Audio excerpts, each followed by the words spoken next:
વડોદરાના ડભોઈમાં આવેલા નાંદોદી ભાગોળ નજીક કૂવામાંથી કુલ 24 અજગરનું રેસ્ક્યુ કરવામાં આવ્યું। વન વિભાગના જણાવ્યા અનુસાર માદા અજગરે એકસાથે 24 બચ્ચાઓને જન્મ આપ્યો હતો અને અજગર અને બચ્ચા કૂવામાં હતા। વન વિભાગની ટીમે તમામ અજગરના બચ્ચાને હેમખેમ બહાર કાઢ્યા અને તેમને સુરક્ષિત જગ્યાએ છોડી મૂક્યા છે।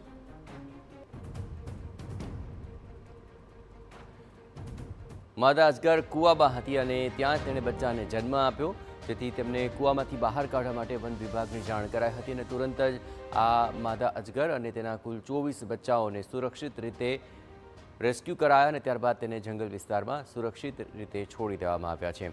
કૂવામાંથી આટલા મોટા પ્રમાણની અંદર અજગરના બચ્ચા એકસાથે મળી આવ્યા હતા। કુલ મળીને 24 બચ્ચાને અજગરે જન્મ આપ્યો હતો અને ત્યારબાદ વન વિભાગે તમામ અજગરનું રેસ્ક્યુ કર્યું હતું અને સુરક્ષિત સ્થાન પર છોડી દીધા।